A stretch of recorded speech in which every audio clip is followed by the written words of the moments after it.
Hey everybody, it's Brent. Welcome back to In My Head channel. Today's video is going to be about my very first Kiss video.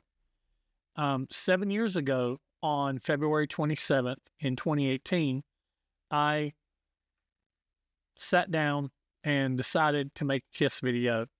And that's what we're going to be talking about today. I'm going to be looking back on that video, showing some clips from that video, and just talking about it, looking at how I did things back then, which is very different than the way I do them now. I'll talk about that here in a minute. But first, I want to say thank you to anybody who's joined the channel lately, who's been subscribing to the channel, liking the videos, commenting on the videos. I've been trying to faithfully put a video out every week, and I see that viewership and watch hours and watch time is going up, subscriptions are going up, and I really appreciate that. If you're new to the channel, and if you are been here since the very beginning or been here for a while, I appreciate you as well. Also, I want to say thank you to my Patreon subscribers who help support the channel over at patreon.com/inmyhead. Rex Smetzer, John Steinheimer, and Jeremy Kimona. They support the channel, and they get things for that. They get early release content and behind the scenes stuff, and early, they get stuff that's uncut too. So if you're interested in that, you can support the channel with that. You can also support the channel in other ways by, clicking and liking and subscribing and doing all that stuff, and commenting helps too. But you can also purchase some things down in the store there below this video. You see that Teespring. You can check that out as well. Today's video, though, I'm going to be talking about the way I used to do things in videos, and I may keep going with this. You'll just have to let me know down in the comment section if you like this and you want me to keep going. I would like to do this for all the videos I made for a while, maybe not in this exact fashion, but I'd like to do just to see if my taste have changed and the way I like something has changed in the last 7 years. Because, it could be sometimes from one day to another, things change. So, yeah, so just you can join along with me for this series if you like. And the introduction, I've had several introductions throughout my 7 years. So this introduction is going to be the introduction for the very first video that I ever did. So check it out. I'll be right back after this.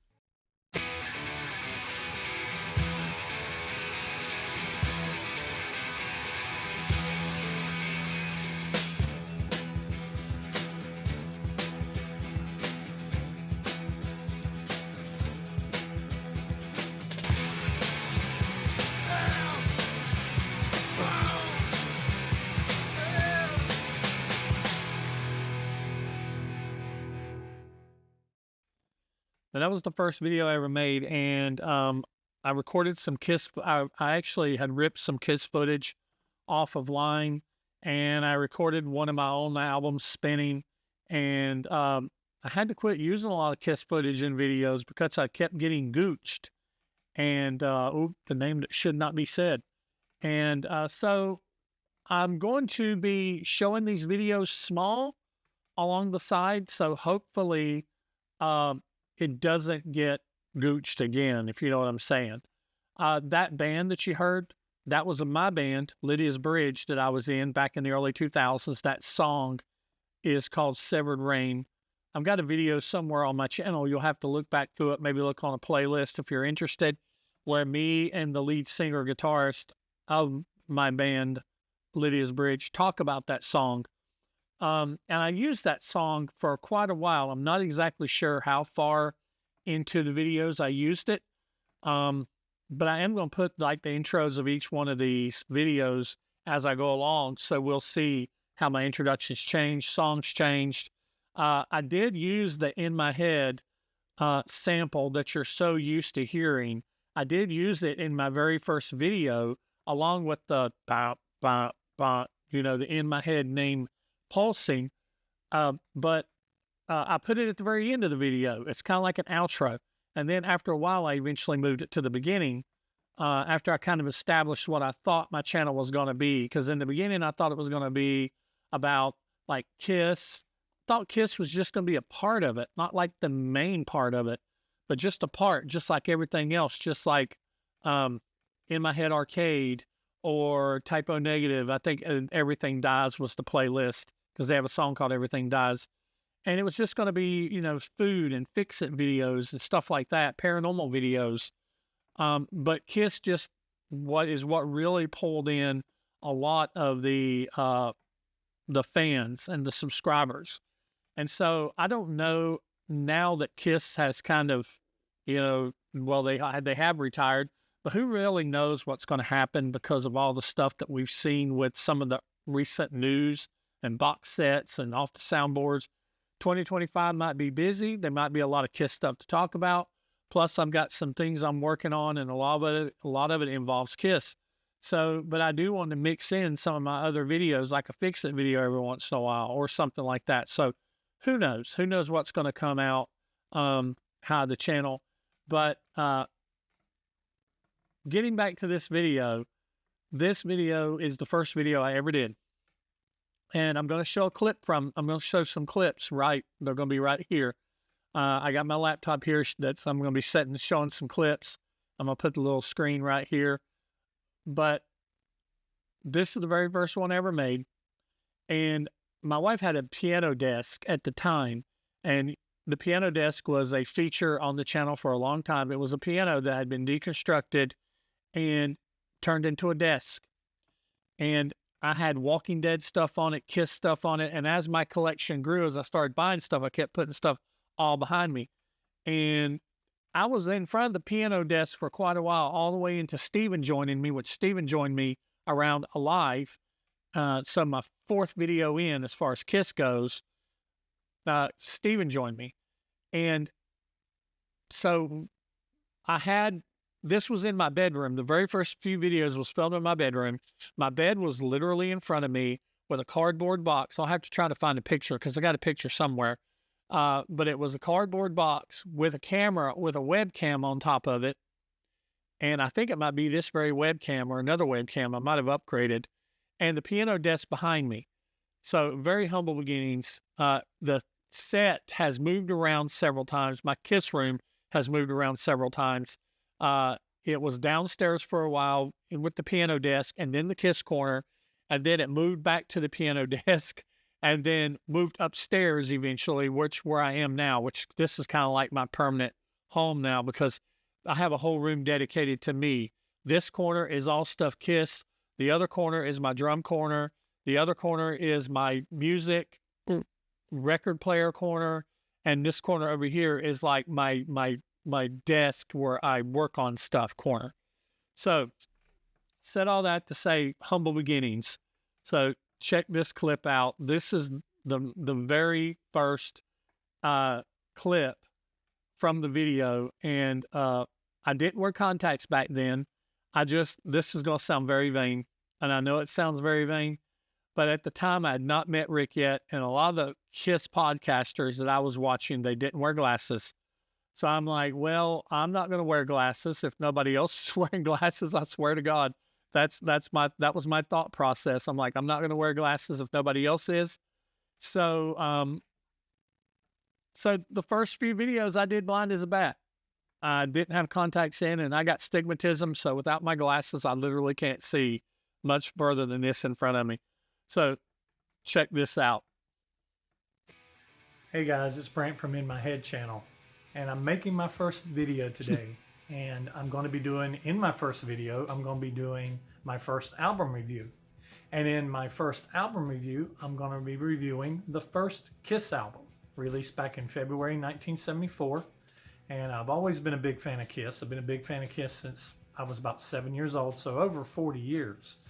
So I'm real excited to do this. I'm real excited to get my channel started doing this. It's going to be a lot of fun. I'm going to try to go through all the albums, all the Kiss albums.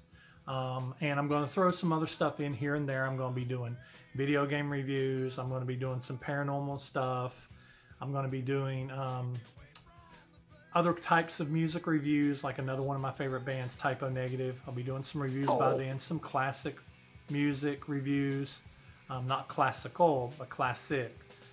So we're going to have a good time, and so just let's get started with it. So this is my first video, and in my first video, I'm going to talk about the first Kiss album. So, that was very off the cuff, even though I kind of had a script. In the very beginning, I scripted everything. I don't hardly script anything now. Now it's mostly notes. I mean, I'll write down highlights and bullet points and stuff. But in these early videos, I scripted everything almost down to the word. And they were very heavily scripted.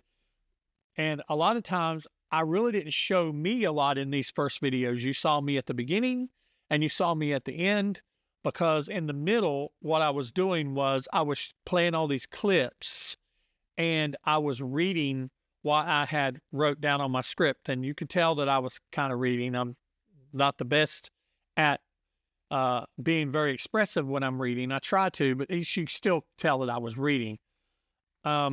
So basically the way this first video went was I talked a little bit about the channel like I just showed you, and then I talked a little bit about the band, and these were things where I was just basically reading what I had written and just showing different clips about the band. So let's check a couple of those out, and then I went into the songs, and you can tell I wrote down my thoughts about the songs. So let's check this out.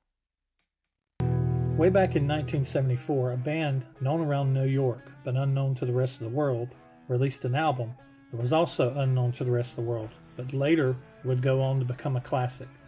That band is Kiss, and their album is their self-titled debut album.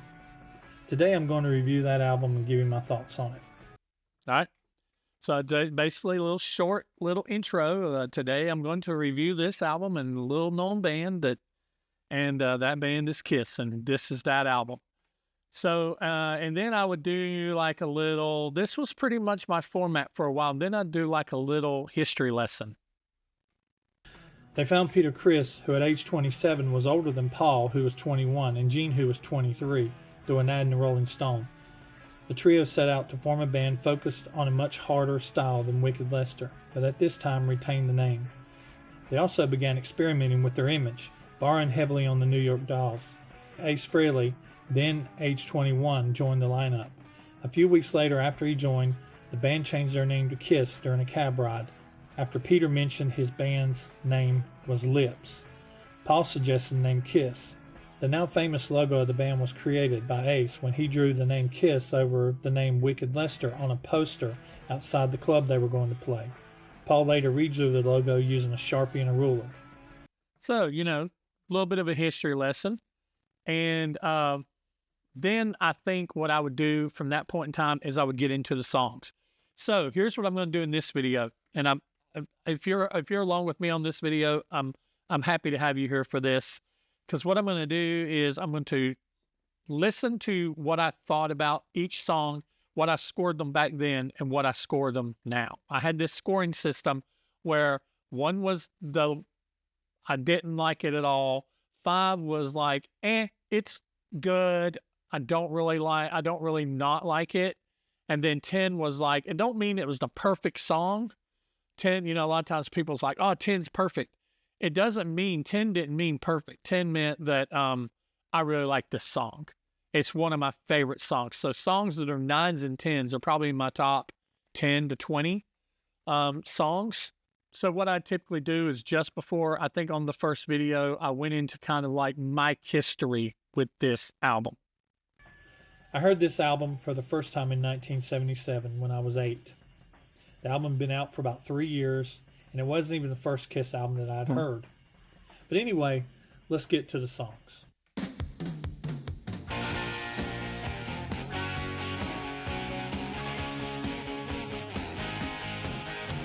There's your 8 seconds. Track number 1, Strutter. This song is written by Paul and Gene before Ace joined the band. Based on a song Stanley the Parrot that Gene had written, Paul wrote the lyrics. This is to me an okay song. Even though I know it's a classic and some of you people love it, I'm not the biggest fan of this song. And on this recording, like others on this album, it's just too slow. But even speed doesn't improve it for me. I would have not have started the album with this song. Which one why it started? I'll let you know when we get to it. On a scale of 1 to 10, I give this one a 5. And my rating scale works this way. 1 to 10. 5 is middle of the road. I like it. The more I like it, it works towards a 10. The least I like it, it works towards a 1. So on my original video, I scored Strutter a 5. And everybody knows I'm not the hugest fan of the song. I've never really been a huge fan of Strutter. It's one that even today, it's just not really grown on me. So even though it ain't that I don't like it, it's not a song that has grabbed me the way it's grabbed other people. So this is one where my opinion's not really changed. It was a 5 back then for me, and it's a 5 now. So let's check out the next song, Nothing to Lose. Track 2, Nothing to Lose. Written by Gene and sang by Gene and Peter. This song's about anal sex. And I didn't realize that when I was 8 years old. But I like this song. I like the riff. I like the structure of the song. Again, like most songs, it's a little slow, but the performance is great. Peter's vocals are great. I've always liked Peter's vocals. And Ace's solo is really good. And the breakdown is what makes it for me. It's not my favorite song on the album, though. On my scale, I give this one a 6. All right. So I gave Nothing to Lose a 6. And that pretty much still stays the same. I would say I'd give it maybe about a 7 now. It's probably a 7, an 8. Let's just go ahead and say a 7. Let's say 8, because Peter's vocal on this is what makes it for me. Peter coming in and that, ha, ha, ha, ha, yeah. I mean, I love Peter on this. All these little ad-libs he does and the ad-libs he does on the live album. So Nothing to Lose is one of those songs that's actually I've become to like a little more as time's gone on. So next song, Firehouse. You're not going to believe what I rated this. Track 3, Firehouse. Written by Paul after he was influenced by a song by The Move called Fire Brigade before he was in Kiss. It's one of the first Kiss songs and was played back during the Wicked Lester days. This is one of my favorite songs on the album, and maybe in my top 10 or top 20 of favorite Kiss songs. I guess we'll find out as I go along. I love the riff in this song and the structure. And to me, this is one of the early songs where Paul starts to show his songwriting talent, his ability to structure, and his ability to write catchy hooks and lyrics. Should I give Firehouse a 7 on my scale? I gave Firehouse a 7, and I think I know. If I could go back and ask past Brant, 7 years ago, why did you score Firehouse so low? I think a 7 for me, because y'all know that Firehouse is probably, it's my favorite Paul Stanley song. And it's probably in my top 5 of favorite Kiss songs. I think I might have scored it a 7 on this video because I was really looking at the fact that I said that all the songs on here are too slow and I'm not a big fan of the production. And I was scoring songs as how they are on the album. But when it comes to the song itself, Firehouse is a 10 for me. It's an awesome song. So I'm just going to go ahead and say that instead of scoring it a 7, I scored a 10. All right, so what's the next track? Cold Gin. And I said that I think I do say on this that Cold Gin's my favorite song on this album. It might have been then, but Firehouse is my favorite song on this album. Cold Gin's probably second. Track 4, Cold Gin. Written by Ace and sang by Gene. Ace didn't want to sing because of his lack of confidence in his voice, even though the band wanted him to.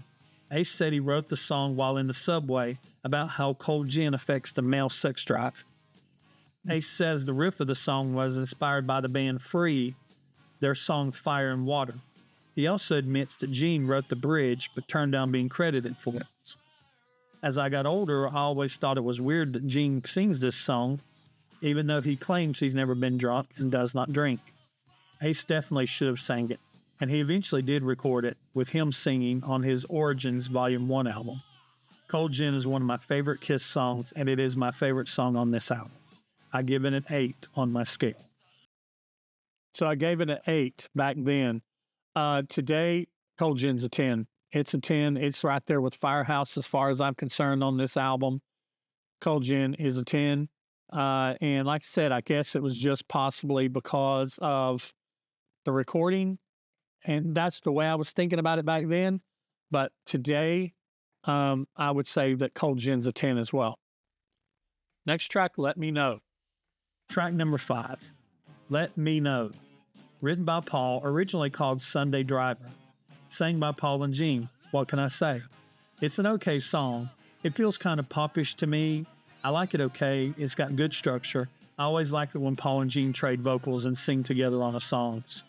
My favorite part of this song, and this isn't a pun or a joke, my favorite part of this song is the outro, the way it goes off. I really do genuinely like it. I give this song a 5 on my scale. Now, my affinity and my how much I like Let Me Know has grown over the years. Let Me Know, I gave it a 5 on here, which means I'm like, it's okay. And I really don't feel that way about Let Me Know now. I probably would give Let Me Know about an 8, maybe pushing a 9, but maybe an 8, because I love so much about this song. I love the Beatlesque feel it has. I love when Paul and Gene trade vocals back and forward. On there, I said I really like it. No, pass Brant. You love it. I love it. And I said when it goes off, my favorite part's the outro. I do love that outro. But one of my favorite parts about also is when Paul comes in. Did you ever want love in? See, just coming in, and you hear how strong his voice is all the way back then, and it would only get stronger. And sometimes I don't give Paul enough props. I give him a lot of props when it comes to songwriting and structure and things like that. And I even mix in structure in that. And I listen to songs in both ways. I listen to them as music and I listen to them as compositions and kind of really analyze them and break them down in my brain. That's just the way my brain works. But Paul in this just sounds so good and just sounds so great. So, yeah, so I'd probably raise this to an 8 rather than a 5. So now it's time to check out Kissing Time. Track 6, Kissing Time. This is the song that Kiss recorded under pressure from Neil Bogart to try to make a catchy single, and subsequently used to promote a kissing contest that Bill Aucoin organized in effect to boost sagging album sales. Originally recorded by Bobby Rydell in 1959, the lyrics had to be reworked heavily by the band to attempt to remove some of the bubble gum. Kenny Kerner stated that the band sat in the studio with pencils and pads in hand and just went from person to person shouting out lines and wrote down what they liked. He claims they rewrote the lyrics in about 20 minutes. Paul, Gene, and Peter all sing on the song. It was released as a single 3 months after the initial release of the album, and was included in the first pressings in the album starting in July of 1974. I'm not a big fan of the song. I don't think it fits the band or this album. It's just a little too punny for my tastes. I mean, a band called Kiss with a song called Kissin' Time? Come on. But I always did like the fact that the song opens with the lyric, "Come on, Charlotte," because that's the large city near my hometown. I give it a 4 on my scale. All right, Kissin' Time, I gave it a 4. That's kind of harsh. Kissin' Time, a lot of people don't like Kissin' Time, and I've not always been the biggest fan of it, but I won't skip it. I like it. I love when Peter comes in with, "Let's off to Seattle, now Baltimore." I mean, I just love Peter's scratchy voice, and when he gets to sing on a song that has a little bit of rock behind it, he's on the hi-hat on the ride, when he's doing that kind of stuff. Peter's really he's a underappreciated drummer, and he shines a little bit on Kissin' Time, even though it wasn't an original song and it got added after the fact and yada yada yada. We all know that. But I would score Kissin' Time a little better now. I'd say, hey, I like it, so I'd give it a 5. Next up is Deuce. Track number 7, Deuce. Written by Gene, using the Rolling Stones' Bitch as an inspiration. Gene says it was written on bass, linearly, with the riff written first, then the bridge, then the chorus. Paul wrote the intro riff, although he's uncredited for it. Gene says he has no idea what the song is about lyrically. And Ace says it's the song he auditioned to, and is his favorite Kiss song. I really like Deuce. This is the song that should have started the album. To me, it would have started the album off with a more kick-ass feel than Strutter. This is the song that they opened their early shows with, so I don't understand why they didn't open their album with it.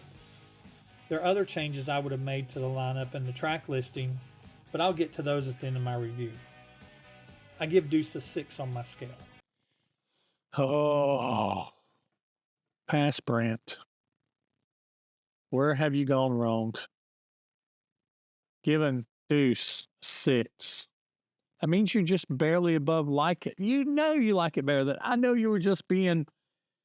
I think in the past I was being very conservative with my scoring because I knew I had all these albums left to go and I was going to use this scoring system. And I was really thinking, well, they can't all be 9s. They can't all be 10s. Well, yeah, they can. I mean, if, like I said, 10 don't mean perfection. 10 means it's a great song. So Deuce is a great song.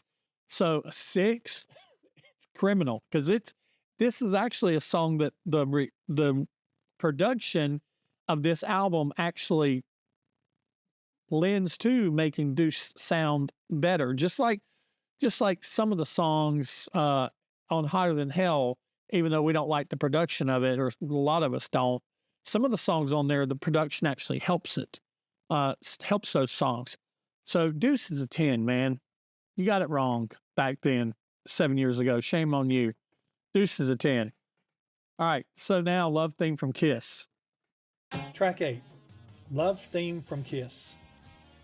Written by all 4 members of the band. One of the only few Kiss songs that this happens on. What can I say about this song? For starters, I hate the name. The song is basically a shortened version of their song Acrobat, except they left off the best part of Acrobat and changed the name of the song to a sucky name. This song in this version is one of my lesser liked songs. I won't say I hate it, and I don't skip it, but it doesn't do anything for me in this form. Now give me the full version of Acrobat, and then we're talking. That's what they should have put on this album. I give it a 4 on my scale in this form. See, I gave it a 4 in this form. In this form, yes. If this would have been Acrobat and with the Much Too Young and everything like that on it, it would have been hands down a better song. And it would have been a longer song, and they would have not even had room to put Kissin' Time on there. So it would have changed the dynamic and the sound of the album entirely. I scored this a 4 back then. I'm a little harsher on Love Theme from Kiss. Now, I hate that name. I still hate it. I just think it's so stupid. Love Theme from Kiss. And I know other bands was doing love themes and these themes and those themes, and they were doing instrumentals. That was a big thing during the 70s. And, you know, I just don't know. And it's not Kiss to me, though. Acrobat and Much Too Young is Kiss.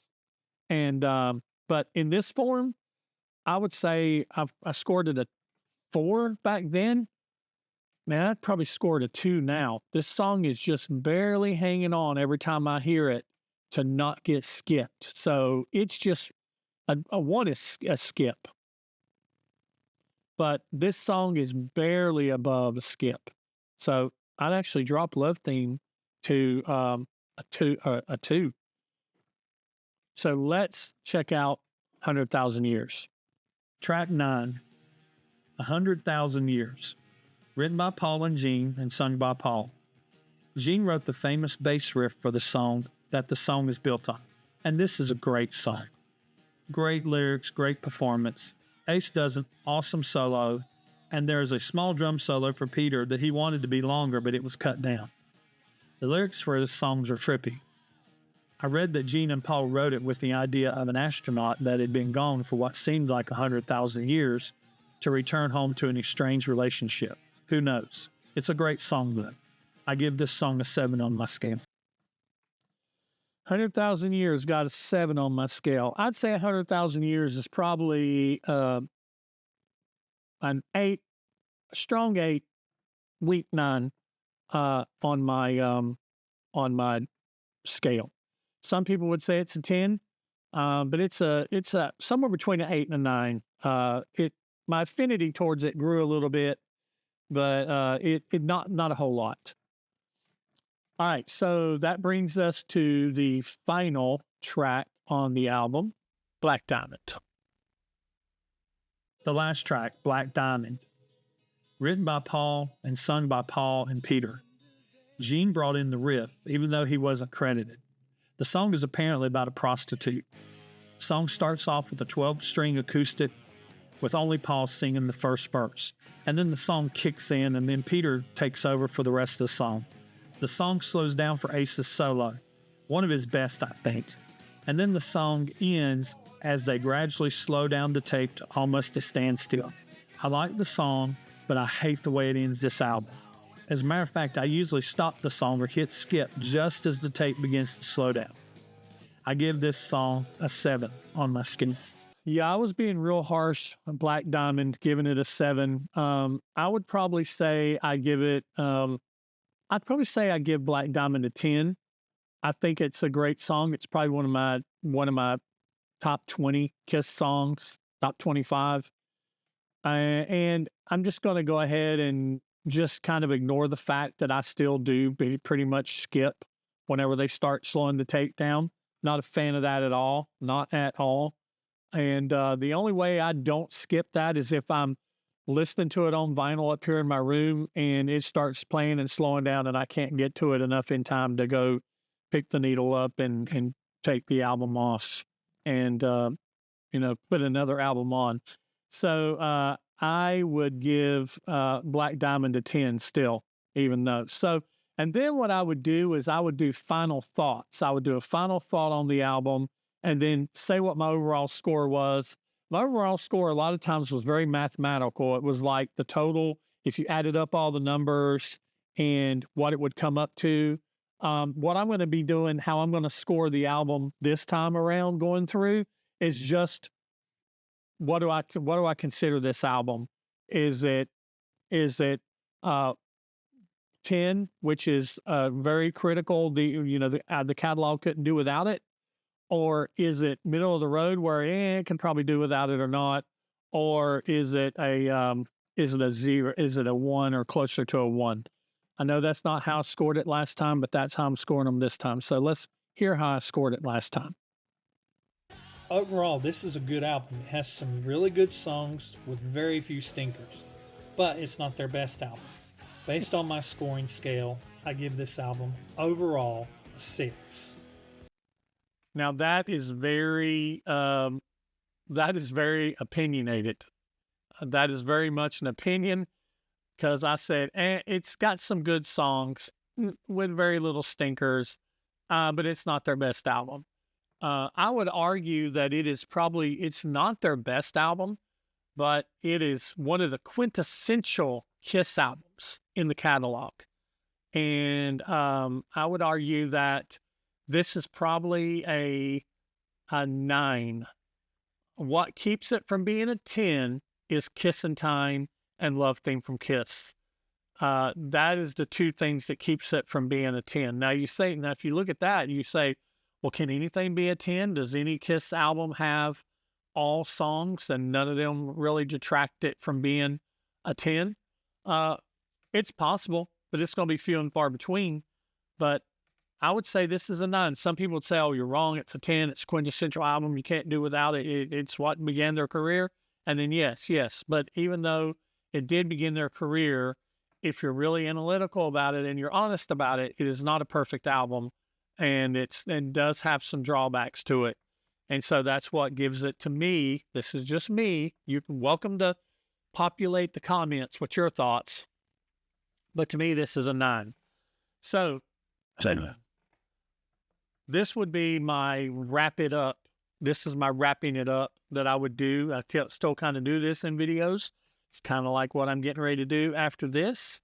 We'll be wrapping it up. And so this is the wrap up for the very first In My Head video ever created. All right, guys, there it is. That's my first review. Tell me what you think. If you agree with me, if you don't agree with me, leave comments. I want to hear your feedback. Be sure to like the video if you liked it. Share it if you want to share it. I'm going to be making more of these videos. Like I said, I'm going through the whole Kiss catalog. I also want to hear if there's other bands you want me to review. I'm going to review all the Kiss albums, but I know you aren't all Kiss fans. If there's an album that you want me to review, make a suggestion down in the comments. I'll review it. Even if it ain't my cup of tea, I'll review it. I'll tell you if I like it, if I don't like it. I'm a Kiss nerd, so that's what I call myself, and other Kiss nerds. That's what we call ourselves. So if you want to hear something else, if you've watched the video to this point, then you've apparently enjoyed yourself. So be sure to like the video, subscribe to my channel, leave comments. I'm going to be doing a lot of fun and interesting things upcoming, so you definitely want to stick around for it. Again, I appreciate you watching the video, and I'll see you next time.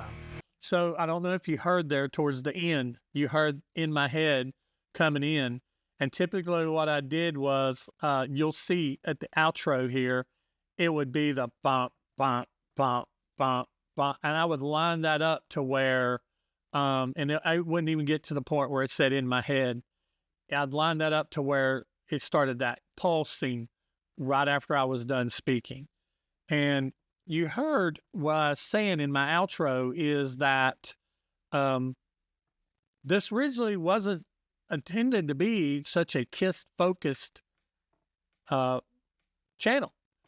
I said, I'm planning on going through the catalog. That was it. That was what I was going to do, is I was going to review from the first Kiss album to the last Kiss album, and that was it. And it just kind of morphed and took on its own life as it went. I did do other bands. I plan on still doing other bands. And I would take suggestions. I had the bucket of suggestions. I still do somewhere. It's around. It's over there. The bucket of suggestions that's still full of suggestions. Too many for me. There's so many suggestions in that bucket. It is probably 2 years worth of videos. That's why I had to stop taking suggestions. But I had people suggest to interview one of the longtime viewers of the channel. Joan suggested I review a Bee Gees video one time, a song I'd never heard. And I reviewed it, and that video still gets so many hits. I've done some work on my car, my Challenger, and those videos, how to put in lights and how to do this stuff, how to put on stuff like on the car, those videos get a lot of hits. So you're going to see stuff get mixed back in as I go, going into, starting my 8th year. My wife asked me earlier downstairs when I told her I was coming upstairs to do this, and I'd been doing this for 7 years. She asked me, she goes, how much longer are you going to do this? And I told her, I said, I haven't really put a timer on it. I told her, I'll do it as long as people are still watching. I'll do it. Because I do this for you guys, but I also do this for me. I like to come up here to my room and listen to music and work on my scripts. And I love interacting with the community, the KISS community, and just the online community, the YouTube community. I love having people in, videos with me, the people that want to be in videos with me. I can be controversial at times, and that turns people off sometimes. And they don't want to be in videos with me anymore, and I get it. I'm totally okay with that. I'm totally fine with that. But, I like doing this, and I'm going to continue to do it until I'm not ready to do it anymore. So anyway, before I show the outro, which is very short, and I'm kind of curious to see how things go. The next video will be hotter than hell, and it might be sometime next month. It's probably going to take me, a month or so to do each one of these. So it'll probably be next month. And I'm not going to I'm going to abridge some of this down because I don't want my secondary video reviewing it to be as long as the original. So some of these are going to be abridged down, and I may just point out, oh, this was really cool. This was something really cool that happened during this video, especially once guests come in, of course, because if somebody had a really good observation or we had a really good laugh, it might be cool to look back on that to me set it up and see kind of like a best of or the most important parts of that video.